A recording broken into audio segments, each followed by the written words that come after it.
नमस्कार दोस्तों, आप सभी का स्वागत है।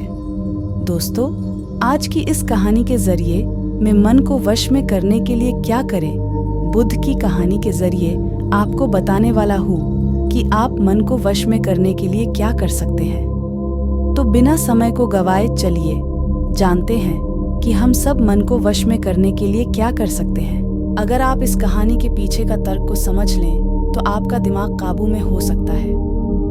जब मैंने पहली बार यह कहानी सुनी तो मुझे इसका तर्क समझ में आया और इसकी भावना प्रेरणादायक है। तो मैंने सोचा इस कहानी को अपने दोस्तों के साथ जरूर शेयर की जाए। एक बार महात्मा बुद्ध किसी नगर से गुजर रहे थे। बुद्ध की नजर एक कपड़ा व्यापारी पर पड़ी जो उदास और निराश दिख रहा था। बुद्ध उसके पास गए और पूछा, हे भक्त, तुम इतने दुखी क्यों हो?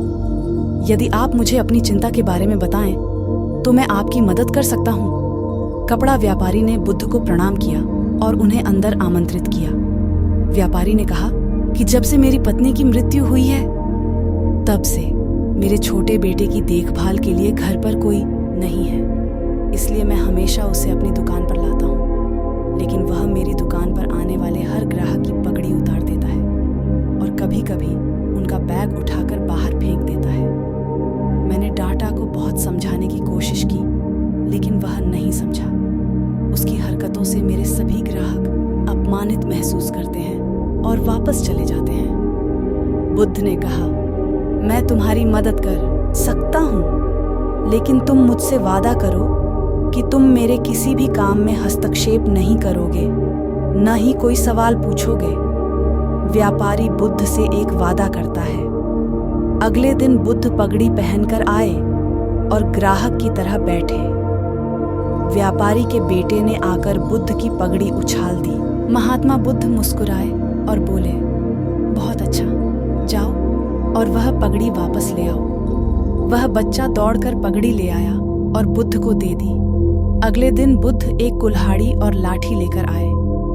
लड़के ने फिर पगड़ी उछाली। बुद्ध ने लड़के को एक कुल्हाड़ी और लकड़ी दी और कहा, जाओ इस लकड़ी को काटो। व्यापारी को थोड़ा डर था कि कहीं उसके बेटे को चोट न लग जाए, लेकिन उन्हें अपना वादा याद था। 7 दिनों तक महात्मा बुद्ध कोई न कोई नया काम लेकर आते और लड़के से करवाते। जल्द ही लड़का भूल गया कि उसे किसी की पगड़ी उछालनी है।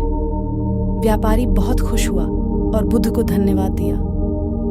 मैं जानता हूं कि इस कहानी और मन के नियंत्रण के बीच कोई विशेष संबंध नहीं है, लेकिन पहले आप इस तर्क को समझ लें। यदि हम अपने मन को अपने अनुसार कार्य नहीं कराएंगे तो मन अपने अनुसार कार्य करेगा। यदि हम मन को अपनी इच्छानुसार नियंत्रित कर लें तो मन को नियंत्रित किया जा सकता है। मन 2 तरह से काम कर सकता है। पहला, मन अपनी इच्छानुसार काम कर सकता है, या दूसरा, हम मन से अपनी इच्छानुसार काम करा सकते हैं।